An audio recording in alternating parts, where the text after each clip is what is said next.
iiyak ka, tutulo ang luha sa kalawang mata mo. Sus ko, paano yun? Hindi pwede take 2 kasi gabi na.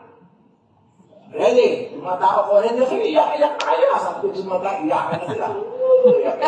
Lumalakad ang crane, pagbaba ng crane. Pagbaba ng crane doon sa buhay nandun sa Ate Guy, pagdating doon, lumuha siya sa kaliwa nga. Doon ako naging noranyan. Nakakapakahihusay.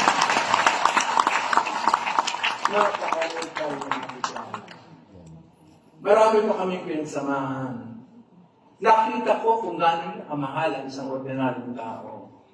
Nakita ko kung paano niya inaatake ang isang karakter, kung paano siya nagpe-prepare. Tinanong ko, paano ba natin ka nagpe-prepare? Isinasa loob ko, inalalagay ko sa damdamin ko, yung lahat ng ginagawa ko, yung pakikipag-ugnayan ko, isinasa puso ko. Kaya nagagawa ko, sabi niya. Wow, sabi ko, parang Stanislavski din yan, ginagawa mo, Ate Guy. Sino yun? Sabi niya.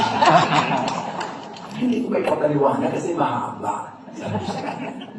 Pero tama yung ginagawa mo. Sabi ko, Ate Guy, bakit masyadong malapit ka sa mga tao? Kasi galing din ako sa ganyan eh. Naging gansing hirap din nila ako. At alam ko kung paano sila. Alam ko kung bakit nandiyan sila para kumita lang naman. Kaya malapit ako sa kanila. Maraming pagkakataon na nakita ko ang kadakilaan niya. Nung matanda na, may edad na siya, ginagawa ko yung sa drama presents Nora. Nagsusunto kami sa isang squatter. Matanda na siya. May sumigaw, Nora, laos ka na! Okay. Diyos ko, nagulat ako. Nagalit yung kasama ni Ate Guy. Pinipil Ate Guy, huwag akong bahala.